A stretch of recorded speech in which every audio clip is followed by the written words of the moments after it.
Dodge City and in the territory on West, there's just one way to handle the killers and the spoilers, and that's with a U.S. Marshal and the smell of Gunsmoke.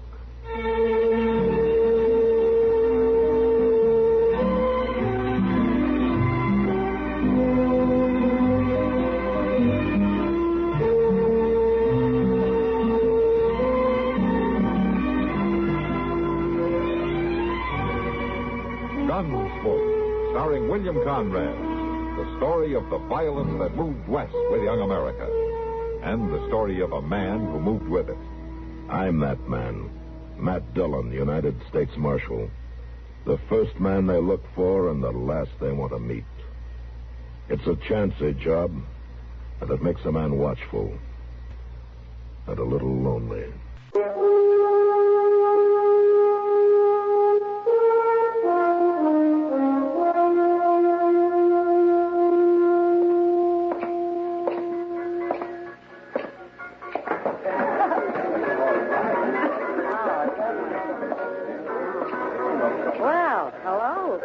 Evening, Kitty. Where you been? You usually poke your face in here more often than this to scare my customers. Oh, you complaining? No. It usually coaxes him into buying another drink. Well, speaking of drinks, Kitty, Sam? Yeah? One for the marshal. Sure, Kitty. Nothing the matter, Matt?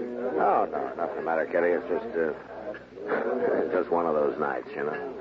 No trouble? No, no trouble. No, nothing. Oh, one of those nights. Yeah. Here you are, Marshal. Oh, thanks, Sam. You know, sometimes, Kitty, I think if I have to play one more game of checkers with Doc. Oh, so that's where you've been. Sometimes you find yourself listening to the silence. Maybe you shouldn't have complained. No, why? Here comes something. Chester with Tom Carroll, and he's probably looking for you. Hello, Miss Kitty. Mr. Dillon, Tom Cobb here just in the office. I didn't know if I ought to bother you about it or not. Well, I see you made a decision, Chester. Never mind. Yes, sir. Well, anyways, why don't you just tell him what you've seen, Tom? Well, Marshal, I don't really know what it was, but, well, it was down there in the willows, thrashing around like maybe it was some kind of an animal or something. Well, I got to thinking maybe it was an engine or a road agent or something. Now, wait a minute, Tom. Where was this? Well, down by the river, right under the bank. And what exactly did you see? Now, it was too dark to see, really, but I could hear it thrashing around, making a kind of a moaning sound. The way them willows was bending and waving around, I knew it must be pretty big. Why didn't you go in and look? Now, how'd we know what it might be? It was dark. We? Well, me and a young lady, we just left there quick, Oh, Mark. I see. Now, just where was this, Tom? Well, out by the point, just west of town, Mark. Yeah, I've heard about the buggies being parked out there. Tom, you sure that this wasn't your imagination? Oh, no, sir. There was something there. I know that. An animal, maybe, or engine. That's why I thought I ought to come and tell you. Are you sure it wasn't some friends of yours playing a trick on you and your young lady? No, ma'am. They'd have showed themselves. I know. I think you ought to go look, Marshal. All right, Tom. Chester, go get a lantern, will you? Yes, sir. Come on, Tom. I suppose it sounds kind of silly. Well, Matt, you were starved for excitement. Yeah. Some excitement, huh? You know what it sounds like to me? No, what? I think you're going on a snipe hunt.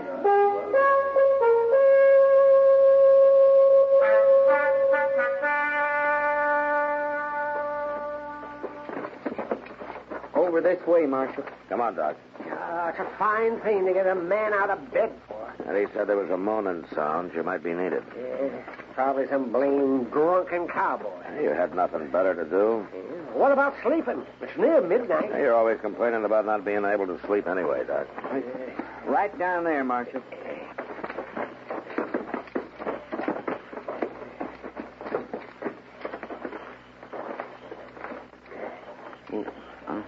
I don't see anything now, but it was right down here. All right. Chester, bring a lantern, huh? Yes, sir. Where we're going to get wet feet. Man can catch his death on a night like this. Over here, Chester.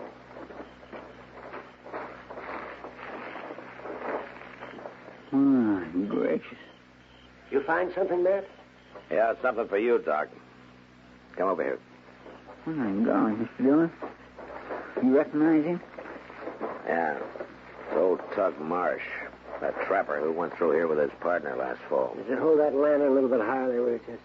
Sure now. That's better. I declare I never would have recognized him. What could have done that to him, Mr. Dillon? Some big animal of some kind, a bear maybe, or a wolf. This close to town? That's possible. Oh, Doc, what about him? Well, he's alive. That's about all I can say.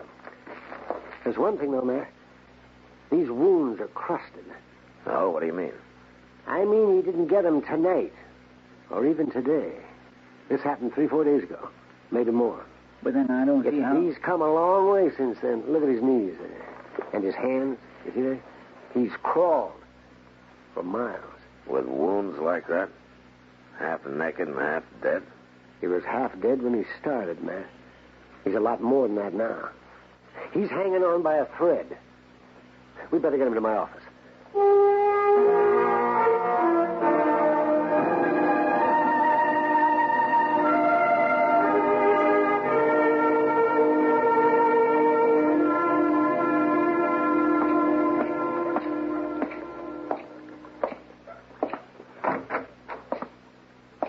Morning, Matt. Morning, Doc. How's the patient? Well, I don't know how, but he's alive.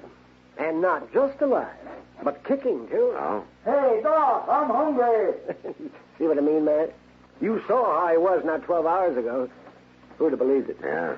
Can I talk to him? Why not? I can't keep him quiet anyway. Hello, Tug. Howdy, Marshal. Why don't you make that dang doctor give me something to eat? I'm making you some soup. Now shut up. Soup? I ain't that in a week, and he gives me dishwater. You couldn't keep anything else down, and you need nourishment. Oh, dang it, if I could just get out of this darn bed. Take it easy, Tug. You've been through an awful lot. You're telling me what I've been through? Now I'm asking you. You want to tell me about it? It ain't no affair of the law. Maybe not. I just happen to be curious. Well, if you had any brains, you could see. I tangled with a bear, that's all. When was this and where? Oh, maybe 6-7 days down the nations, out toward the Cimarron. Here you go. Now you eat this, Tug. Dishwater. It's good for you. You need something warm in you. Me, Doc, you ain't told me. You think you can fix me up? There's nothing to fix up. The scar tissue's already forming.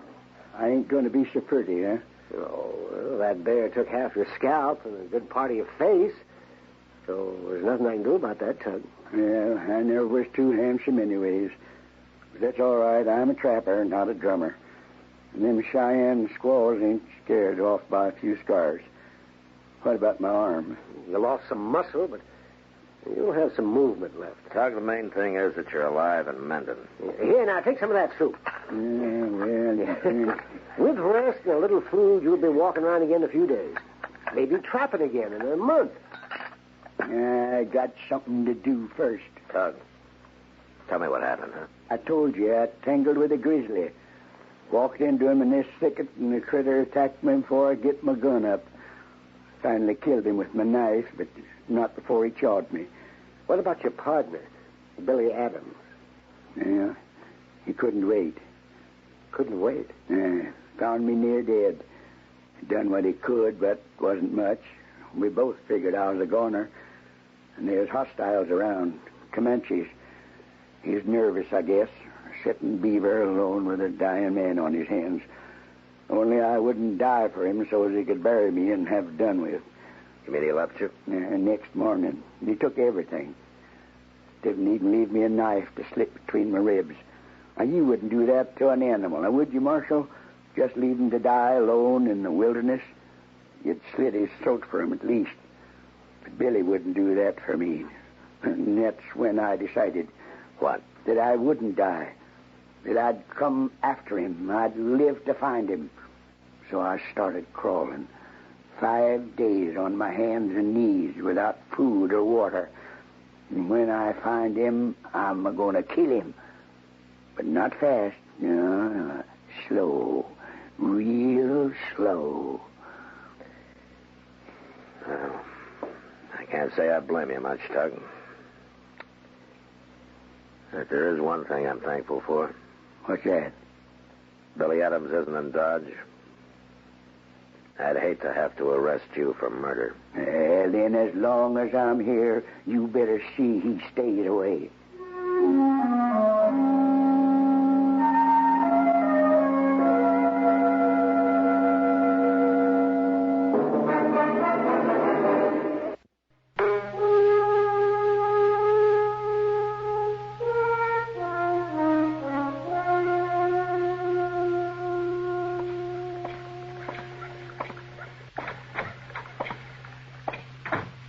Well, Matt, you're late. The food's getting cold. Oh, sorry, Kitty. No, Doc. Yeah, Matt. Sit down. Yeah, The hash is actually edible today. Yeah. that's good. How's your patient these days, Doc? You mean a star boarder, don't you? Yeah, well, I guess he's been around here long enough to be called, huh? Well, 3 weeks. He isn't even about to leave. Is he still complaining of his aches and pains, Doc? No, it doesn't even bother now. He's just enjoying himself. At Doc's expense. Matt, he even bought him clothes. Well, he didn't have anything left, Kitty. I've seen him walking around town a couple of times, Doc. He seems almost back to normal. Well, yes. Well, considering everything, though, it has been a miraculous recovery. You know, I'm kind of surprised he doesn't want to be getting on about his business. Well, the truth is, he does. He's staying here on my orders. Oh, medical reasons, or are you trying to slow him down? Well, if I can help to keep him out of trouble, why not? You've kind of taken a liking to the old coot yourself. Haven't you, man? Yeah, I'm afraid I have, Doc. What kind of trouble are you talking about, Doc? The kind a man gets into when he's bitter about something. You mean Billy Adams? Yeah. Maybe we could keep Tug here long enough. He could cool down, Kitty, but I don't know how long Doc can afford the expense. Mr. Dillon? Mr. Dillon? Yeah, what is it, Chester? You know who just rode into town? He's down at Moss Grimmich's right now. Oh, who? Billy Adams. Good, eh? Just goes to show you I'm not as smart as I thought. I should have sent Tug packing. It's Billy Adams who's going to be sent packing, Doc. And right now.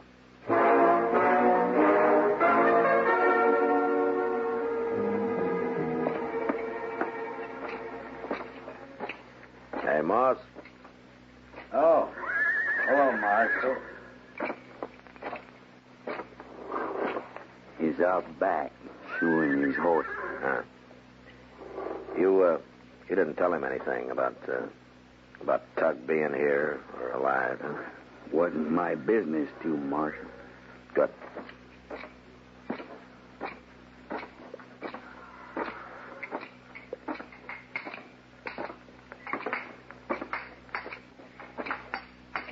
Billy?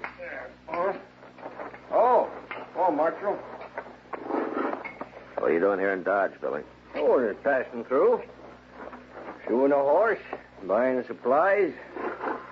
I'm going on west, back to the mountains. Why, Marshal? Well, last time he went through here, you had a partner, Billy. What happened to him? Oh. I didn't know anybody in Dodge heard about that. Somebody from Pueblo come through and told the story, huh? Suppose you tell it to me, huh? Well, just the way you heard, Marshal. Powerful sad thing. Tug got killed by a bear. He got caught in a thicket with a big grizzly. Killed Tug outright, did it? No, he lasted till next day. Or nothing I could do for him, no. He was clawed so bad. Oh. So you buried him, huh? Oh, that's it, huh? Somebody found the body. You know, I felt bad about that, Marshal. I didn't have time to bury him. There was Comanches snuffing around, and I had to get out of there quick without no fuss or no noise. So I left him in that thicket. I figured he'd be just as safe there as in a shallow grave, what was left to him. Besides, Tug, he didn't put much stock in ceremony. You made just one mistake, Billy. What? You should have made sure he was dead. What do you mean, Marshal? He's alive. Right here in Dodge. He is? Oh, I'm right glad to hear that. Oh, I really am. I'm not so sure you will be, Billy. Maybe Tug didn't put much stock in ceremony, but he's sure looking for you. Yeah. Yeah, I guess he would be. And my advice to you is to get on that horse and ride. Well, no, I couldn't do that, Marshal. Why not? Well, I got to see him. I got to explain. Look, Billy, I don't care about you, but I don't want to see Tug up for murder or see him shot down in No, self-defense Marshal, either. it wouldn't be like that. I think maybe it would. And I'm telling you to get out of town now. All right, Marshal. I'll oblige you. I'll camp just outside town, just west. You tell Tug that, huh? You tell him I'll be waiting right there for him. No. Well, there's things we got to talk about, Marshal. There's money I owe him for his split of the furs and all. I'll tell him nothing, Billy. Listen, Marshal. We was partners, Tug and me, and friends, even if he was a lot older than me. Now, I guess this here is something that's got to be settled between us, one way or the other. I'll be waiting.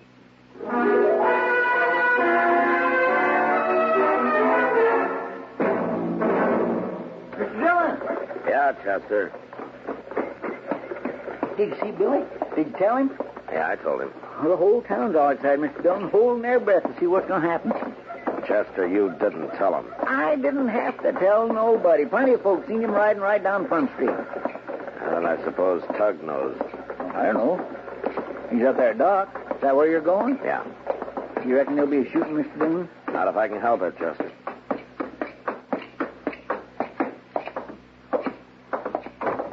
Now, wait a minute. Now, you let go of me. Now, run away, please. Oh, Matt. Oh, I'm glad you're here. Now, don't try to stop me, Marshal. Get out of my way. I see you've heard the news, Tug. Yeah, I heard all right. Ain't nobody going to stop me. You don't even have a gun.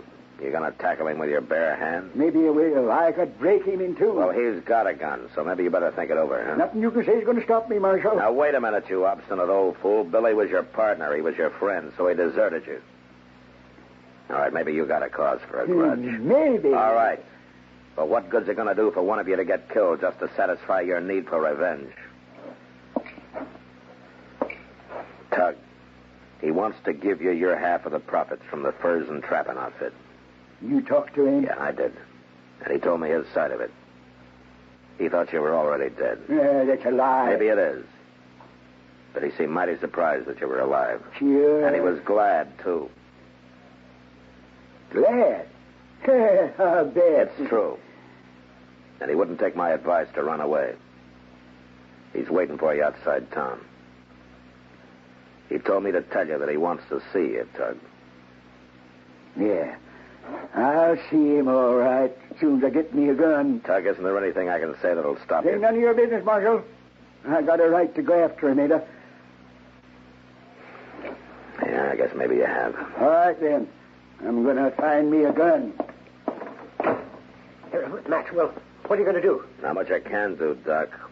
They'll tangle sooner or later. I'm just going to be there to see that whatever happens fair.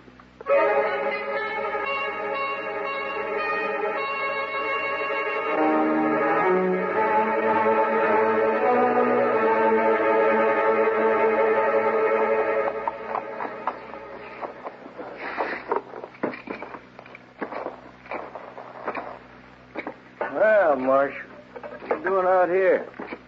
I came to warn you, Billy. Tug's on his way. Yeah. Well, sit down, have some coffee. Are you cooking? Oh, I might as well. I take it you're going to stay for the show. What are you planning on doing, Billy? Well, you'll see, Marshal. I don't think it's none of your business. Look, Billy, there's still time. Why don't you get on that horse and go? It's going to save an awful lot of trouble for everybody. You don't know Tug real good, do you, Marshal? He'd only get madder if I run. He'd just keep hunting until he found me again. Besides What? that... Well, I guess he's got a right to... He's got a right to hold a hate for me. I done a wrong thing. Leave him like that. Billy, you really didn't think he was dead, did you? No, but I thought it was just a matter of minutes, and there was minutes might have meant I'd be dead, too. I guess it was wrong of me to think of saving my own life. Well, at least that was a human mistake to make. I'm just glad now I didn't go ahead and do what I almost did, what I thought I should have done. What do you mean? Well, you know what you do for any dying animal. Took out my knife. I held it up to his throat. I couldn't bring myself to it, and I'm glad now. Yeah. In a way, me being a coward that way, that saved his life, and I'm glad of that. He done a lot for me, Marshal. He was like a father, Tug. He taught me all I know. How could you go up and leave him, Billy? Maybe I just couldn't stay and see him die. I don't know it.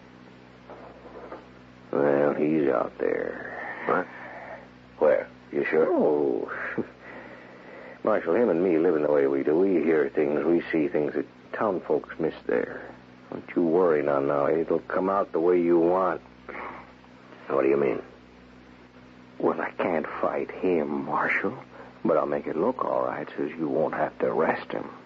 Now, wait a minute, Billy. Tug? Come on in. Coffee's hot. Hello, Billy. Biscuits be ready directly, Tug. Now, listen, Tug. Don't worry, Marshal. I didn't even get a gun. I guess I couldn't have used it if I had. Billy, a trapper needs a partner. Good ones is hard to find. You can't expect them to be perfect, not make a mistake or two. Tug. Now, just pour the coffee, Billy.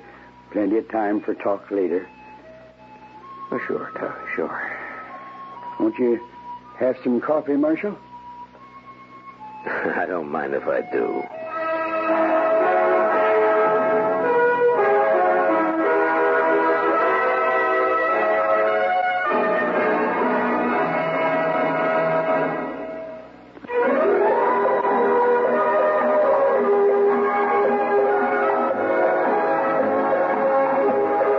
Gunsmoke, produced and directed by Norman Macdonnell, stars William Conrad as Matt Dillon, U.S. Marshal.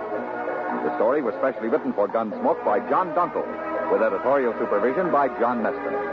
Featured in the cast were Ralph Moody, Lawrence Dobkin, and Vic Perrin. Harley Bear is Chester, Howard McNear is Doc, and Georgia Ellis is Kitty. Our thanks to TV Radio Mirror and to you, our listening audience, for selecting Gunsmoke as the best dramatic program on radio for the 5th consecutive year. The results of this annual poll appear in the current issue of TV Radio Mirror. This is George Walsh inviting you to join us again next week for another story on Gunsmoke. This is the CBS Radio Network. And KNX Radio.